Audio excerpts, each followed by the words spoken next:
What's up, guys? I'm back with another review. This time it's on the Alien Romulus Suspended Lab Xenomorph XX121 by Neca.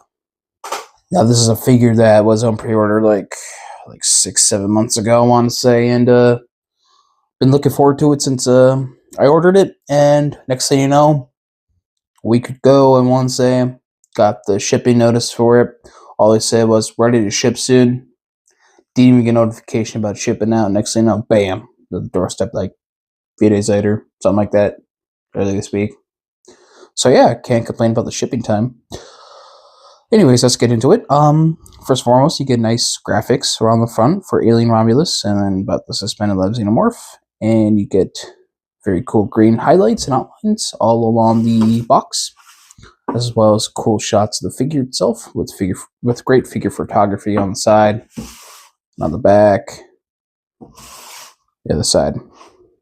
And I really like how they have the light, or like replicating the light from the movie, kind of, where it's hanging off from the ceiling, even though it's coming from the back, which is kind of funny. But they did recreate kind of like the outline or edge of where the Xenomorph's acid blood like burned through the hull of the ship. So that's really cool. Like how it says, includes a wall-mountable laboratory ceiling display diorama.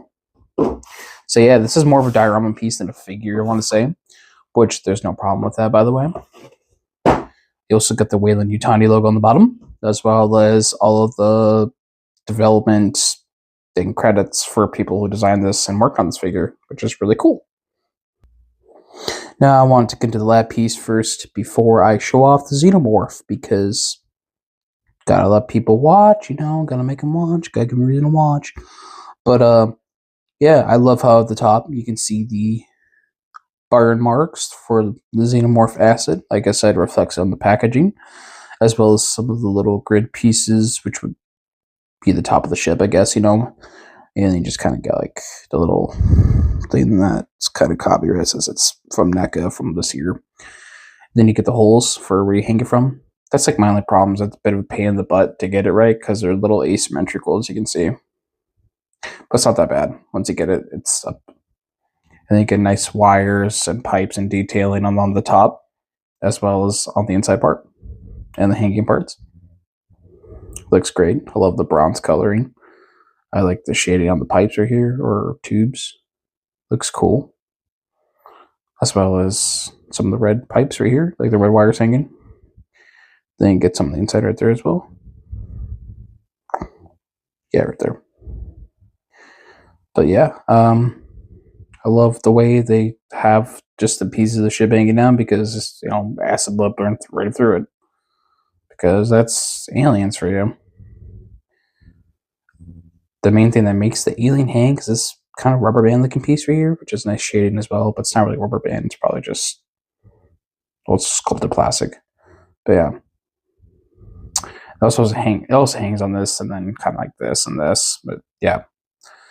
That's another thing, is it just kind of sits there. It's like I said, it's more of a display piece than a figure. That's why I don't plan on taking any pictures of it, really, aside from the thumbnail one. That's about it, because you can't do anything dynamic. But that's it for that. And now onto the main piece, which is the Xenomorph. First and foremost, I wanted to say I freaking love the way they did the skull detailing. Looks fan-friggin-tastic. Just even want to fucking focus. Give me a second. And here's the Xenomorph main piece. I love it. Love it, love it, love it.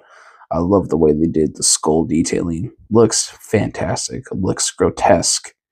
And it's so freaking cool. The way the dome is burned off, or like eroded off, I want to say.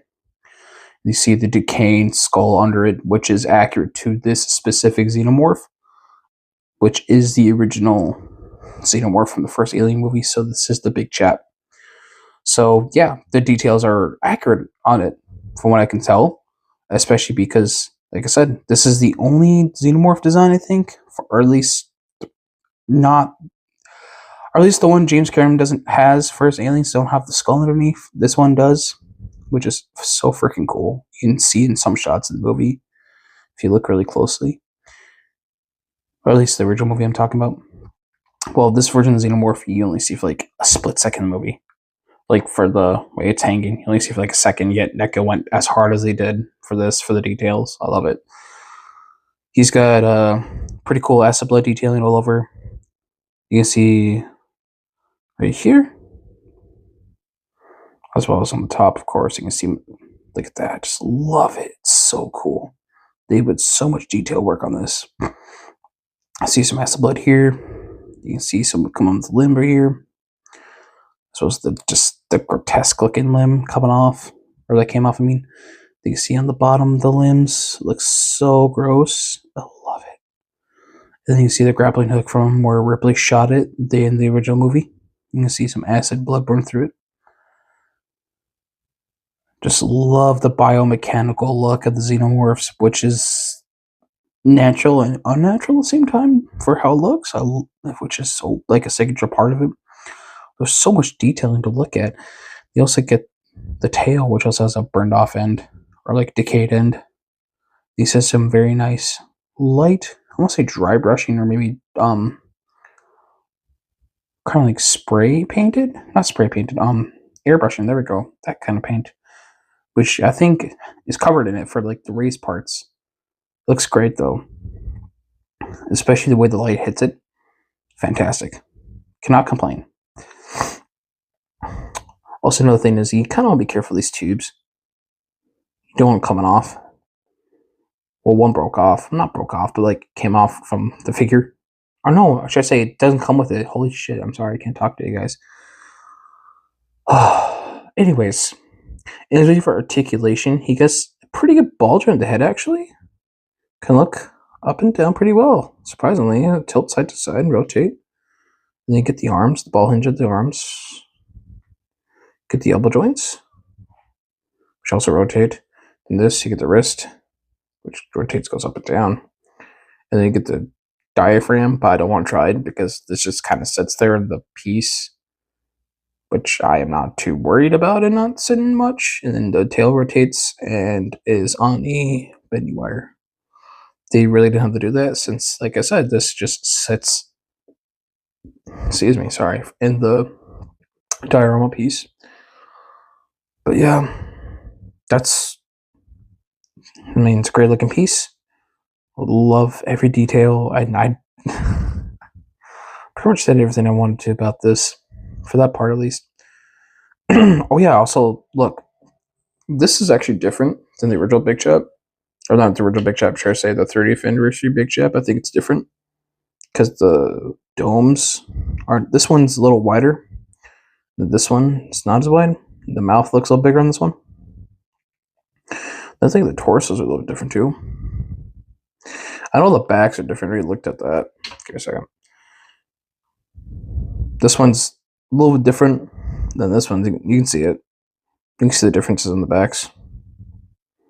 I kind of expect them to just use kind of like the base sculpt of this and just kind of use it for this, but no, they redid some parts. The only things I think are the same, like the torso, some parts of legs, of course, and the arms. Even then, the arms look a little wider on this. But then again, this is like decayed in space, so he's gonna be thinner. So yeah, I can see why they used new parts for it. As you can see, this is how it hangs. Like I said, it just pretty much sits in there like this. The movie, I think his head's more like rotated like this, something like that. I think it's kind of more like that in the movie, if I remember correctly. But yeah, looks great. Really, the only thing is, like I said, it's a bit of the butt to get this right. But once you get it, it's not really going to go anywhere. It's going to look fantastic on the shelf, and it's actually quickly becoming one of my favorite pieces to look as once I come look at my collection, and I can't complain. Like I said, the only bad thing about this, I won't say, is the price. Aside from these things, but it's a very minor complaint, is the price is this is like $80 or $90. And it was like $10 shipping, so or 15 shipping. I can't remember offhand because I pre-ordered this months ago. But yeah, that's because it's the it's another situation / issue that this is not the channel for that. So yeah, overall though, I recommend it. If you want it, get it. That's all I can say. If you're curious about it, get it. The detailing's worth it alone. Look at that. Like I said, so decayed, disgusting looking. I love it. So yeah, overall, yeah, great display piece.